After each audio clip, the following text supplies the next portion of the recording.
Di jalan tol yang sunyi, dua pria menjalani rutinitas kerja mereka, tanpa tahu gelombang ketegangan yang mulai mengintai.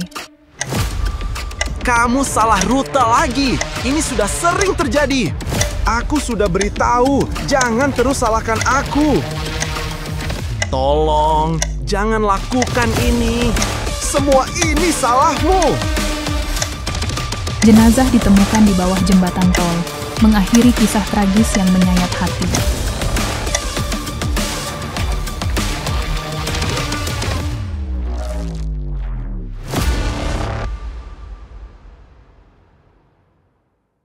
Minggu, 10 Mei 2025, pagi yang cerah menyelimuti Kabupaten Ogan Komering Ilir, namun udara terasa agak berat di sekitar jalur tol Palembang-Kayuagung. Korban, P, memulai hari dengan memeriksa kelengkapan truk Fuso Hinonya, sementara kernetnya, DS, terlihat gugup, menyembunyikan ketegangan yang mulai tumbuh dalam dirinya. Selama perjalanan, keduanya hanya bertukar kata singkat, napas sunyi yang mengisyaratkan sesuatu yang belum jelas. Cuaca cerah kontras dengan suasana hati yang mendung di dalam kabin, sedangkan jalan tol tampak lengang, hanya sesekali dilewati kendaraan lain. Beberapa saksi yang melintas, tidak menyadari ada yang tak beres, mereka melihat truk lewat seperti biasa, tanpa kecurigaan. Di rumah-rumah sekitar tol, orang-orang masih sibuk dengan urusan pagi mereka. Tak ada firasat buruk yang muncul. Hari itu, seperti hari-hari biasa, namun di balik itu semua, bencana mulai merangkak perlahan. Pihak kepolisian menemukan bercak darah segar di dalam kabin truk yang mengarah pada adanya tindak kekerasan, disertai potongan besi sepanjang 40 cm yang berlumuran noda merah pekat. Di lokasi bawah jembatan tol STA 326 ditemukan jenazah pria yang kemudian diidentifikasi sebagai P, dengan luka-luka mengerikan di kepala dan tubuh. Kondisi truk yang ditemukan kosong tanpa sopir menambah teka-teki bagi penyidik yang segera melakukan olah tempat kejadian perkara. Barang bukti berupa potongan besi, bercak darah, serta kesan benturan keras pada kabin truk diamankan dengan teliti. Tim forensik bekerja intens untuk mengungkap kronologi dan pelaku di balik tragedi ini. Dari sinilah kejadian bermula, beginilah yang memicu tragedi berdarah ini. P dan DS memulai perjalanan mereka sebagai sopir dan kernet yang kompak, dengan hubungan kerja yang terjalin hangat di kampung halaman mereka di Kuantan Singingi, Riau. Tetangga mengenang mereka sebagai pasangan yang ramah, sering bercanda dan saling membantu tanpa ada tanda-tanda konflik. Saat istirahat di warung kecil pinggir jalan, mereka tampak akrab, berbagi cerita dan canda tawa, menampilkan sisi persahabatan yang erat. Keluarga mereka pun menganggap hubungan mereka sebagai contoh kerjasama dan kedisiplinan dalam bekerja.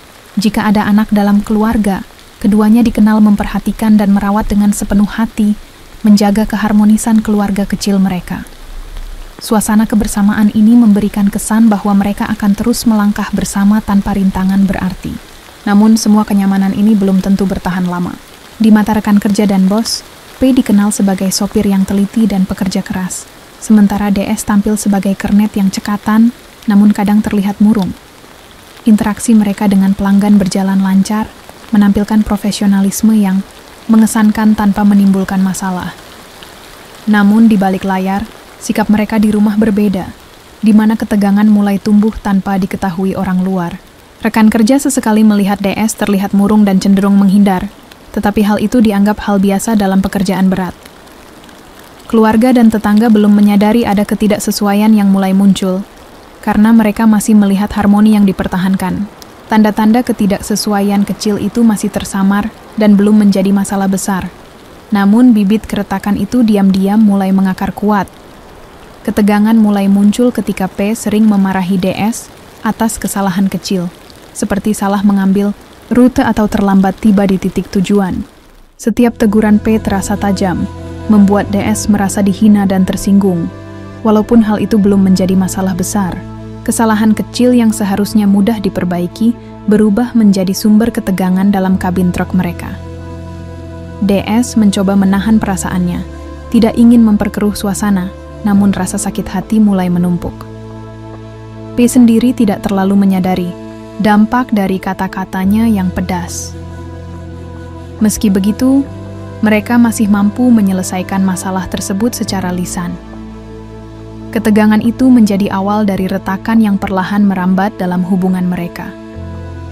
Melihat perubahan sikap DS, P berusaha menenangkan dan memperbaiki komunikasi di antara mereka.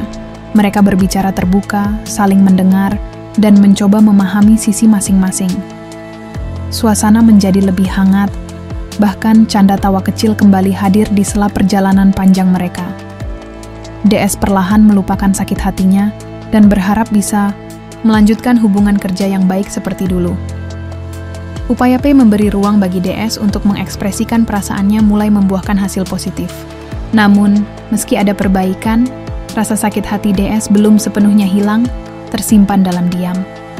Hubungan mereka tampak membaik, tetapi luka lama masih menunggu waktu untuk meledak. Seiring waktu, hubungan P dan DS kembali normal, bahkan tampak hangat seperti di masa awal mereka bekerja bersama. Tetangga dan keluarga pun mulai percaya bahwa konflik yang sempat ada sudah selesai. Mereka melihat P dan DS kembali bercanda dan saling membantu seperti biasa, menghilangkan keraguan dan kekhawatiran. Suasana hati DS terlihat membaik dari luar, meski sesungguhnya ia masih memendam tekanan batin yang dalam. P juga tampak berusaha menjaga keseimbangan dan menghindari kata-kata kasar. Namun, ketenangan ini hanyalah permukaan yang menutupi ketegangan yang belum benar-benar sirna. Beban batin DS masih mengendap, menunggu waktu untuk meledak. Tekanan baru datang menghantui DS yang berasal dari masalah pribadi seperti hutang dan keretakan hubungan keluarga di kampung.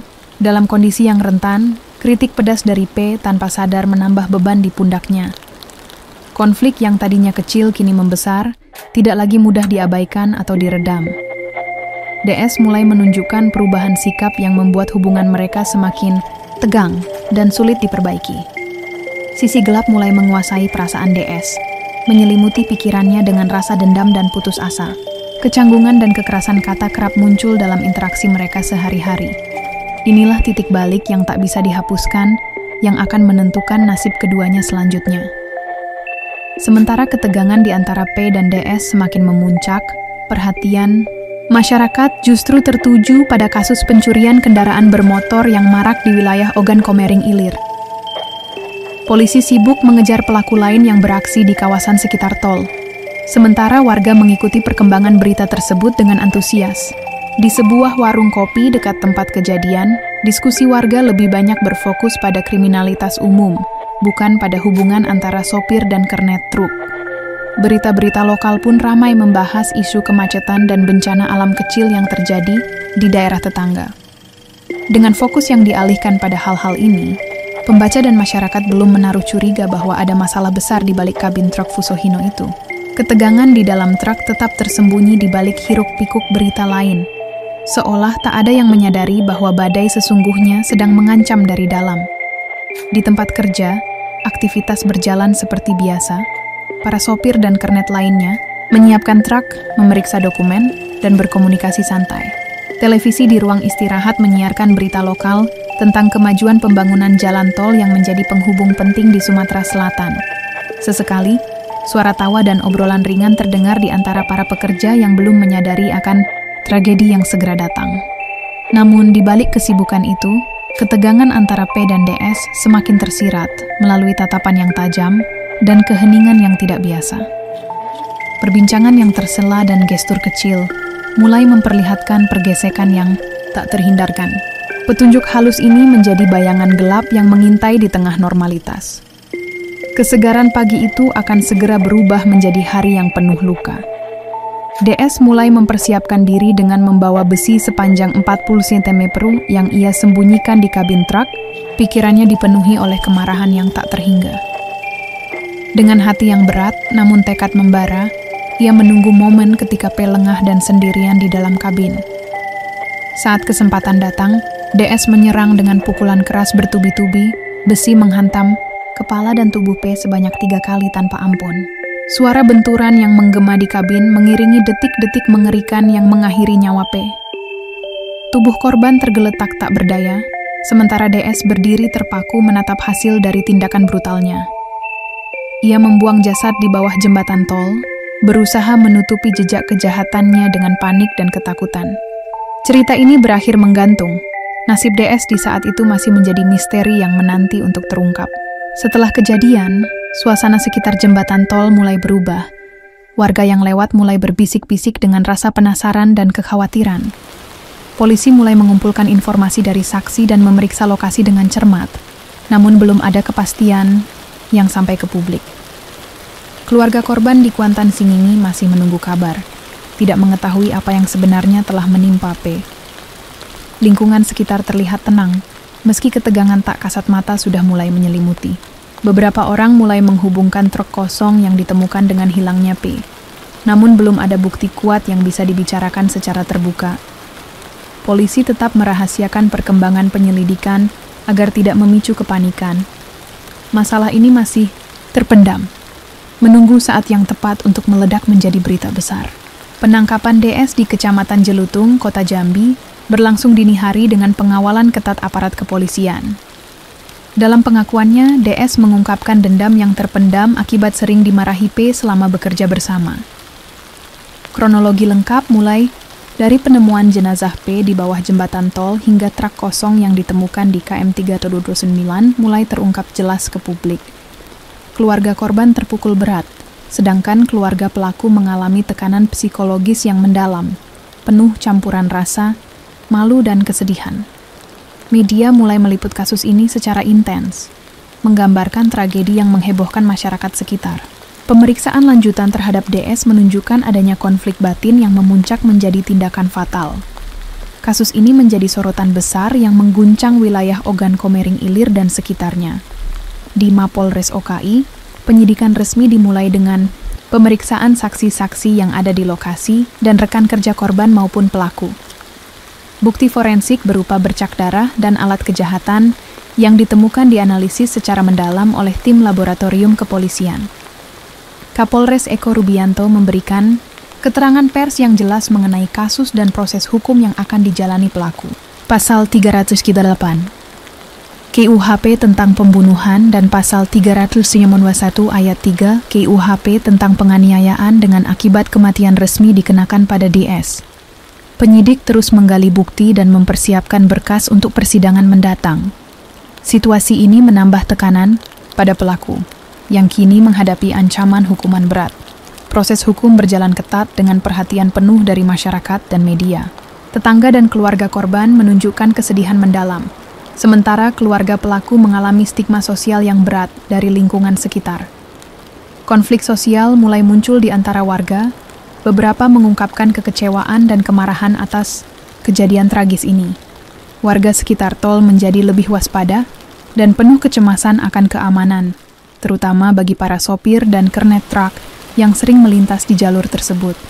Beberapa keluarga korban mulai mengorganisir dukungan dan doa bersama, sementara pelaku dan keluarganya menghadapi tekanan emosional dan isolasi sosial. Kasus ini mengoyak rasa aman komunitas dan memicu perbincangan serius tentang hubungan interpersonal dalam dunia kerja. Masyarakat berharap kejadian serupa tidak terulang kembali di masa depan. Dalam penyidikan lebih lanjut, tim penyidik menemukan petunjuk yang membuka kemungkinan adanya faktor lain di balik kejadian tragis tersebut. Dugaan muncul bahwa pengaruh pihak ketiga, mungkin rekan kerja atau keluarga, memperparah ketegangan antara P dan DS. Tekanan eksternal berupa hutang dan masalah keluarga juga ikut memperkeruh hubungan mereka selama ini. Fakta-fakta baru ini mengubah persepsi awal yang hanya menganggap kasus sebagai pembunuhan akibat dendam sesaat. Penyidik mulai menggali lebih dalam latar belakang pelaku dan korban, mencari tahu motivasi tersembunyi dan kemungkinan konspirasi. Twist ini menambah kompleksitas kasus, menjadikan penyelidikan semakin intensif dan penuh teka-teki. Publik menunggu hasil akhir yang mampu mengungkap seluruh kebenaran. Saksi kunci muncul dengan kesaksian yang menguatkan motif dendam pelaku terhadap korban selama bertugas bersama. Di ruang pemeriksaan, terjadi konfrontasi tegang antara DS dan keluarga korban yang hadir penuh emosi. DS mulai mengungkapkan pengakuan lengkapnya, menjelaskan rasa sakit hati yang menumpuk hingga mendorong tindak kekerasan fatal. Narasi berubah dramatis ketika pelaku mengakui pukulan menggunakan besi dan alasan di balik tindakannya. Keluarga, korban terpukul oleh pengakuan itu, sementara penyidik terus mencatat dengan seksama. Atmosfer ruangan terasa penuh ketegangan dan kesedihan yang mendalam. Kesaksian ini menjadi titik balik penting dalam proses penyidikan kasus. Sidang pengadilan resmi dibuka dengan agenda pembacaan dakwaan terhadap DS oleh jaksa penuntut umum. Pembelaan dari kuasa hukum pelaku mencoba menyoroti faktor psikologis dan tekanan kerja yang dialami DS selama ini. Dinamika kasus mencuat saat psikolog menghadirkan analisis tentang kondisi mental pelaku saat kejadian. Keluarga korban hadir dengan harapan keadilan ditegakkan, sementara masyarakat luas mengikuti perkembangan persidangan dengan penuh perhatian. Berbagai saksi mulai memberikan kesaksian, memperjelas fakta-fakta di balik tragedi. Suasana ruang sidang dipenuhi campuran emosi antara haru, marah, dan harapan. Proses hukum berjalan dengan ketat dan transparan demi kebenaran. Hakim akhirnya menjatuhkan vonis bersalah kepada DS atas pembunuhan berencana dengan hukuman penjara selama 15 tahun. Putusan ini memberikan kepastian hukum yang diharapkan keluarga korban dan masyarakat sekitar. Dampak putusan terasa luas, mengoyak hubungan sosial di kampung, dan menimbulkan refleksi mendalam tentang keadilan. Keluarga korban mendapat sedikit ketenangan, meski duka belum sepenuhnya hilang. Sementara keluarga pelaku harus menerima konsekuensi dari tindakan yang membawa kehancuran. Narasi mengangkat tema moralitas dan pentingnya pengendalian diri agar tragedi semacam ini tidak terulang. Proses hukum menjadi pelajaran pahit bagi banyak pihak yang terlibat. Dendam yang tak terselesaikan dan konflik kecil yang dibiarkan berkembang menjadi api yang membakar jiwa, berujung pada kematian yang tragis. Cerita mengingatkan kita akan pentingnya komunikasi terbuka dan pengendalian emosi dalam hubungan apapun. Gambar keluarga yang kehilangan orang terkasih dan pelaku yang menyesali perbuatannya melukiskan kesedihan mendalam. Penyesalan pelaku menjadi suara sunyi yang menggetarkan hati, menjadi peringatan bagi kita semua. Tragedi ini adalah luka yang tak mudah sembuh dan pelajaran bagi komunitas agar lebih peka terhadap sinyal konflik. Harapan terakhir tergantung pada kesadaran bersama, agar tragedi serupa tak pernah terulang kembali.